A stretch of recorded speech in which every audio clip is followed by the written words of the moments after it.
Yo, what's up guys, Shujinkydink here, and welcome to a video all about defense. I've been asked by the real Big D.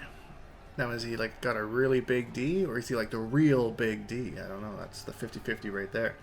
You can make a video about defense, blocking, etc. I'm way too aggressive and want to get the match finished as fast as I can. So I do unsafe stuff that ends up getting me stuffed. If there any way to practice my defense or any tips. So I thought that was a nice one to kind of go off of. I did want to start this video out because I've done quite a few lessons lately where I've said that this is like such a common problem. I think almost, I won't say all of them, but most of my students have this problem, or did at one point. Even my good pal competitor had this problem. We talked about combo breaker, and every single one of them, when I pointed it out, they're like, I didn't know I do that. That must be subconscious. Like, I didn't know that I do that. And that is jumping after a text throw. So, as you can see here, so I'll set the AI to throw escape on. So this range right here is a perfect jump-in range. Jump and punches land perfectly. So a lot of people are just so tempted to just do a jump-in punch and just get right back into it. So many people do this, whether they think they're doing it or not. So I wanted to share that with you to just be aware, because you have to react to the throw escape, right? So make sure that when you go to throw somebody, you're already thinking about the fact that they might tech it. And then react to it and maybe jump, maybe don't jump. You could jump and do something like that if you have an air attack, why not, right? So that's something to keep in mind. It's probably the most common thing that I see people make. So yeah, just wanted to get that out of the way.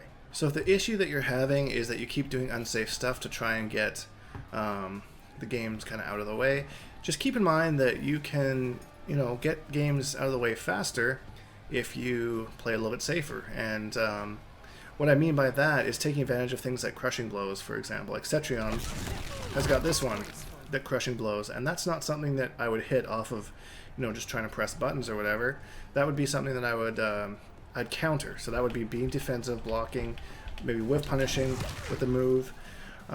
So don't think that rushing your opponent down and just doing unsafe stuff is the only way to get a match to go by fast. So just make sure you're utilizing all your tools, crushing blows included, to get as much damage as you can. And sometimes what I'll do is I'll play a couple games with like a friend, or just random in not in Combat League, but in player match. And I won't. My goal isn't to win, but it's just to see how many times I can hit one certain crushing blow, and then combo off it. That's how I started to get more consistent with my combo off of that particular one. And then I am getting better with the down 2 one, but her down 2 is so stubby, it's kind of inconsistent.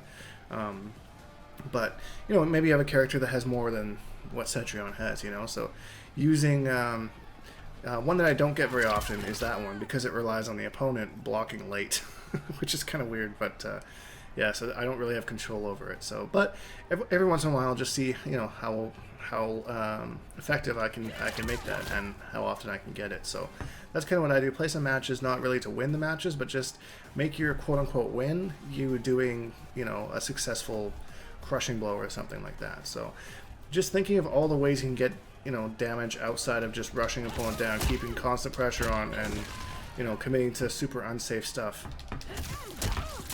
like that everyone seems to know how to punish now. Secret's out. It's -9. Punish it. When it comes to defensive meter, you want to be very aware of this.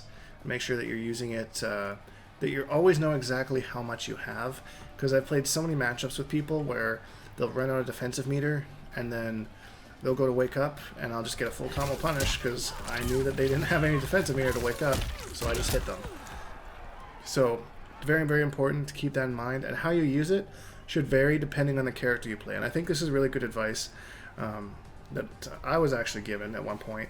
Is so a character like, say you're playing Jackie, for example, Jackie in the corner, you know, you might have some issues with some damage. It is known that Jackie does some damage. So instead of using your defensive meter for wake-ups, per se, you might want to save it for an air escape down the road. And, you know, you might have the opposite problem with Jax. I think it's the hunker down variation that has the mix-ups, but it doesn't really have a whole lot of combos. I could be mixing that up with Grin and Barrett, but I think I'm right. Hunker down is the one that has the little bit more smaller mix-ups. So you won't really use the air escape as much, so you might as well use your meter for a wake-up attack. And whether you do an attack or a roll is up to you. Keep in mind that you can use the roll at mid-screen as well.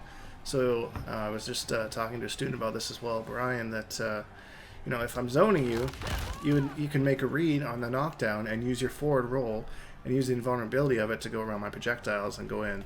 Of course, it is a read. If I read that you're going to do it, same as if I read if you're going to do it up close, I'm just going to throw you.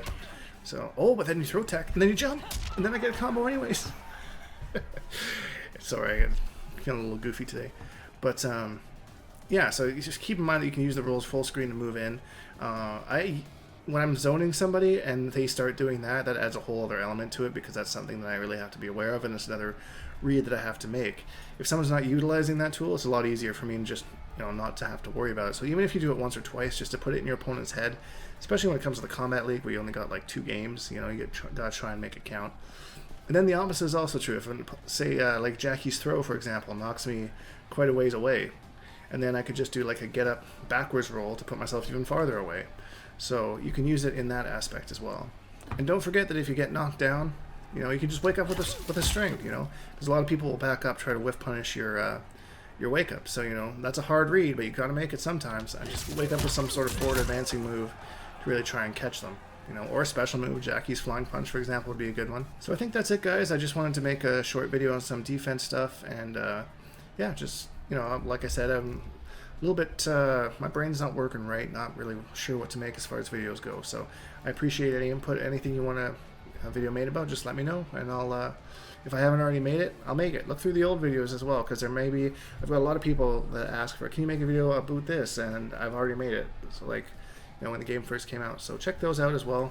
I'll link to a playlist up here somewhere with all my beginner tips and stuff like that if you're feeling yourself kind of struggling. So anyways, I hope you enjoyed this video. If you did, leave a like, because it really helps me out, and subscribe, because we make new videos every single day. Hashtag Big Dink Energy, hashtag Bonehawks. We'll see you guys in the next video.